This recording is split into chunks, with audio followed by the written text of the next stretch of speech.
اللهم صل وسلم وبارك على سيدنا محمد وعلى آل سيدنا محمد. ازيكم حبايبي؟ عاملين ايه؟ يا رب دايما تكونوا بألف خير وصحة وسعادة. النهاردة بقى معانا فيديو جميل جدا، وصفتنا سهلة وبسيطة وان شاء الله تعجبكم. متنسونيش بقى في اللايك والشير والسبسكرايب لمنوعات كوكي. ويلا بينا ندخل على الوصفة السهلة الجميلة الخفيفة قوي. معانا طماطم متقطعة، هنا معانا 4 طماطمات متقطعة. احنا طبعا الوصفة بالظبط هناخد طماطميتين متقطعين، وهناخد بطاطسيتين برضو حلوين كده. هنعمل طاجن جمبري النهاردة بطريقة جميلة جدا. اكلته في مطعم مشهور جدا في مطروح، وبصراحة من ساعة ما اكلته هناك وعجبني وانا بقيت اعمل الطريقة دي. ليه طعمه بجد تحفة، جربوا الطريقة دي هتعجبكم جدا. معانا بقى وصفتنا النهاردة بطاطسيتين، بصلتين متقطعين جوليان، طماطميتين برضو، واحد فلفل رومي طبعا، فلفل وفي فلفل حامي سبايسي طبعا للي حابب. وصفتنا سهلة جدا. ومعانا الجمبري مغسول ومتنضف ومشطوف طبعا، مش متقشر. هو الوصفة النهاردة الجمبري بالقشر بتاعه. هنعمل طاجن جمبري بالقشر بتاعه، وهتاخدي منه برضو الشوربة بتاعته، هتبقى حلوة جدا جدا وهتعجبك.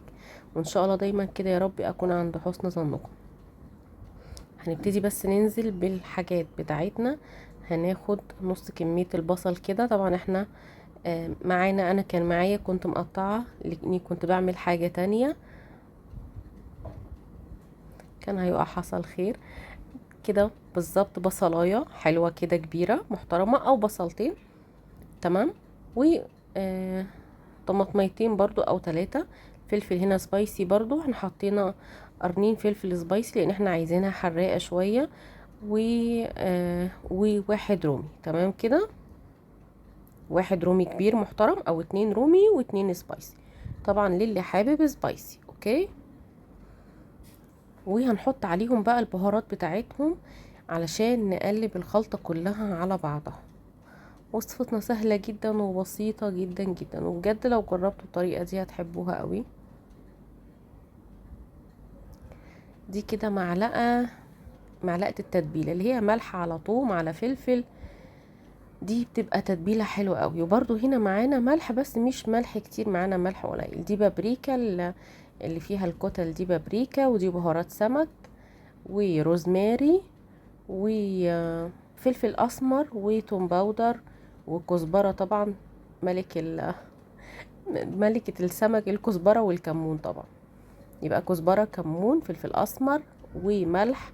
وحطينا برضو توم باودر ومعلقة بابريكا، من كل حاجة معلقة صغيرة. وبرضو حطينا معلقة ملح. تمام.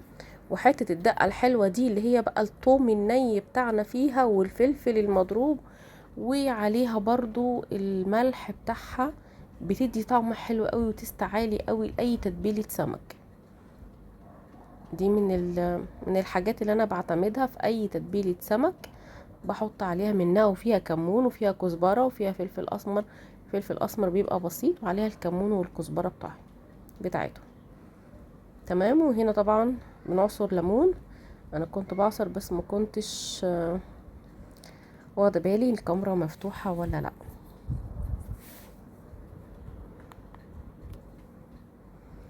عصروا ليمون ليمون. السمك بيحب الليمون والكمون والكزبرة والخل. طبعا بصوا التتبيلة ما شاء الله كتيرة، عشان انا عايزة يعني انا التتبيلة دي بتتاكل حلوة قوي مع الجمبري. بتبقى بجد تحفة جدا جدا. بصوا هنقلب بقى التتبيلة كلها كده على الجمبري.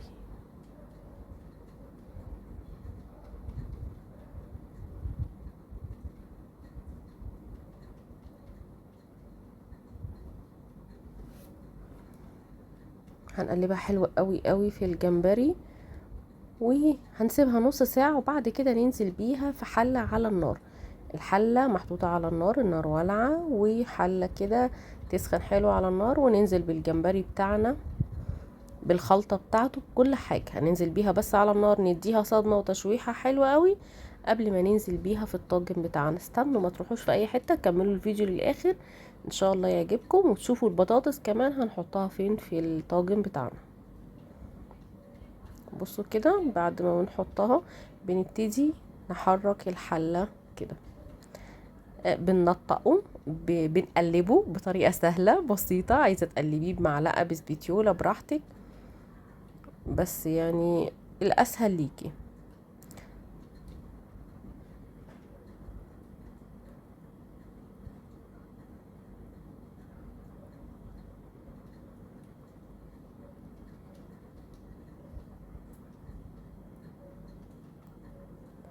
بصوا بقى هنا كده نبتدي نقلب الجمبري زي ما قلت لكم. هنشوح فيه، هنديله صدمة على النار بالتوابل بالتتبيلة بتاعته بالخلطة الجميلة بتاعته. الخلطة دي هتديله طعم تحفة جدا، وهتاكلوا منها احلى اكلة.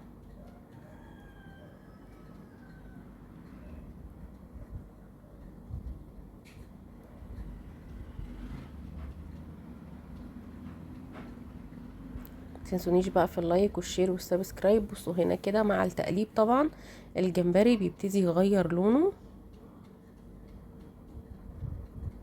اهو. الجمبري بيبتدي يغير لونه علشان اهوت هو كده قلبناه شوية وغلي كويس قوي مع التتبيلة بتاعته. هنا بقى هنرص الصواجن معانا في البطاطس معانا في الطاجن بتاعنا اللي هندخله الفرن، وهننزل عليه بالجمبري بتاعنا. عايزة تحطي بطاطس براحتك، مش عايزة بس بجد طعم البطاطس اللي بتبقى تحت الطاجن، تحت طاجن السمك الجمبري او الصبيط او السمك التونة، جربي البطاطس تحتيها بتديها طعم حلو قوي. بتشرب من تتبيلة السمك كلها، وبتشرب من التتبيلة بقى بالخلطة بتاعتها دي، بتديكي طعم تحفة للبطاطس جدا يعني. تخليكي تسيبي كل حاجة وتاكليها. بصوا بقى هي نزلت مية طبعا، الخضروات اللي فيها الطماطم والبصل والفلفل نزلوا مية. انا ما اديتهوش اي مية خالص، هو نزل ميته منها فيها، وهي دي اللي هندخلها الفرن. هنظبط بس شكل الطاجن، والبطاطس كده كده هتشرب من الحدق والملح اللي محطوط عليها والتوابل بتاعتها، مش هنحط لها اي ملح تاني. هندخلها الفرن بالمنظر دوت، وهنطلعها ونشوف بقى شكلها عامل ازاي. نحطها تقريبا نص ساعة، تاخد نص ساعة في الفرن. هو يا دوبك سوى البطاطس، لان يعتبر الجمبري كان دخل كمان في السوا. كنا هندخلها طبعا هي مش عليها اي زيوت او اي حاجة خالص، هنحط لها بقى معلقتين او 3 على حسب الرغبة زيت. الاكلة دي حلوة قوي وخفيفة جدا جدا جدا، وما فيهاش اي زيوت ولا اي دهون غير في الرز. هو الرز بس اللي فيه زيت. هنا بقى بصلاية حلوة كده محترمة نحمرها في شوية زيت، ونعمل الرز الصيادية بتاعنا اللي هو الرز البني. هنا اتحمرت، هننزل بقى بالمية. البصلة بتاعتنا اتحمرت مش اتحرقت، هي اتحمرت. هتشوفوا شكل الرز معانا يعني انا مش محروقة ولونها بيبقى بني كده. نوصلها للون البني علشان خاطر لما نعمل الرز بتاعنا يدينا اللون اللي احنا عاوزينه والطعم كمان اللي احنا عايزينه. هنحط المية بقى ونملحها ونبهرها ونسيبها تغلي، ونرجع نحط لها الرز بتاعها، وهناخد احلى رز صيادية جميل. ملكوش دعوة بالناس اللي بتتحرك حواليا دي، الناس ربنا يهديهم. هنا هنحط بقى الكمون، معلقة كمون حلوة. الرز البني ده بيحب الكمون، يعني معلقة كمون حلوة كده علشان تديكي طعم حلو وريحة حلوة جدا.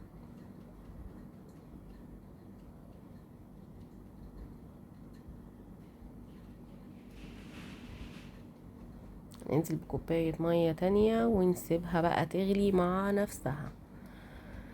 هنا كده الطاجن بتاعنا كان خرج من الفرن. طبعا عشان الطاجن بايركس بطلعه على فوطة علشان ما يخرجش على حاجة مبلولة مية. مش قادرة اقول لكم بقى الريحة كانت عاملة قلبان في الشقة خطير بجد يا جماعة. وصفة حلوة جدا. بصوا البطاطس استوت ازاي، هي نص ساعة بالظبط في الفرن على درجة حرارة 200. خرجت بالبطاطس مستوية بالمية بتاعتها اللي هي نزلت منها فيها. دي مش مية كمان طبيعية، دي شوربة طعمها تحفة. دقوها وجربوا الطريقة، وان شاء الله وصفتي تعجبكم، وكون دايما يا رب عند حسن ظنكم. الشوربة دي شوربة كلها فوسفور. هنا بقى كده كان الرز بتاعنا استوى، وكانت الطحينة كمان عملناها، وبألف هنا وشفا الكل اللي كان منه. وما تنسونيش في دعوة حلوة من دعواتكم الجميلة، واشوفكم على خير في فيديو جديد وفي وصفة جديدة. وما تنسونيش في اللايك والشير والسبسكرايب لمنوعات كوكي. والسلام عليكم ورحمة الله وبركاته.